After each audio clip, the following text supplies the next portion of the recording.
10th class के विद्यार्थियों को मैं ये बताना चाहता हूँ कि मैथ में कुछ आप लोग इम्पोर्टेंट जो पार्ट है उसको ठीक करके रखें, जो एग्ज़ाम में आते ही आते हैं।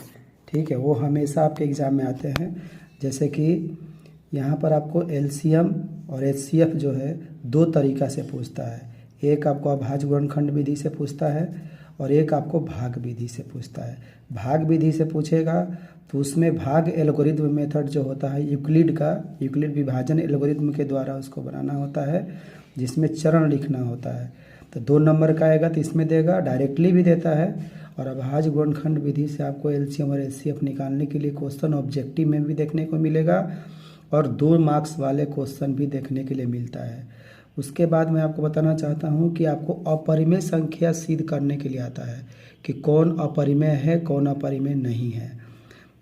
जैसे कि √2, √3, √5 या 2 + √3, इस तरह का मैं पैटर्न बता रहा हूँ। जरूरी नहीं कि यही सब आएगा, लेकिन इन्हीं में से आएगा।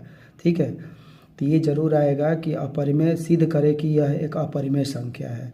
तो ये सिद्ध करने वाले क्वेश्चन आपको पक्का 100% आपको एग्जाम में देखने के लिए मिलता है। ये 2 मार्क्स वाले प्रश्न होते हैं। पहले ये 5 मार्क्स के आते थे, लेकिन अब 2 मार्क्स के क्वेश्चन आते हैं। उसके बाद आपको पूछा जाता है कि दशमलव जो है उसका वो शांत दशमलव है कि अशांत दशमलव है।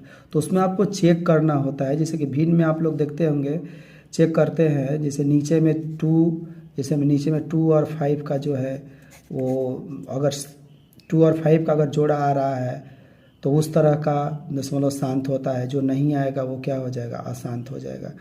तो ये सारी चीज़ें जो है आपको 10th क्लास के चैप्टर 1 में देखने के लिए मिलता है। ये एग्ज़ाम के दृष्टिकोण से बहुत ही इम्पोर्टेंट क्वेश्चन बन जाते हैं। ये पक्का ही आपके एग्ज़ाम में आते ही आते हैं, इनमें कोई संकोच नहीं है। ये आपके एग्ज़ाम में देखने के लिए मिलेंगे ही मिलेंगे। ऑब्जेक्टिव में भी आपको 6 से 7 क्वेश्चन देखने के लिए मिलेगा और सब्जेक्टिव में भी देखने के लिए मिलेगा। इसलिए आप थोड़ा सा टाइप वाइज पढ़ा करिए। एलसीएम एचसीएफ जो है वो अभाज्य गुणनखंड भाग विधि से अपरिमेय संख्या सिद्ध करने के लिए, और दशमलव शांत है अशांत है, ये चीज़। और एक चीज़ और इसमें अगर ऐड करना हम चाहेंगे तो आप लोग जो है इसमें एक परिमेयकरण करना सीख जाइएगा।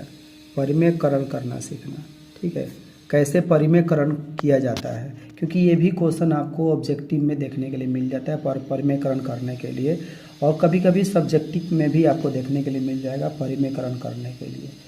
तो मैं ये उम्मीद करूँगा कि आप लोग किसी भी तरीके से ये जो मैं टाइप बताया हूँ, इस टाइप के आधार पर यदि तैयारी करेंगे तो आपकी तैयारी बहुत बढ़िया हो जाएगी।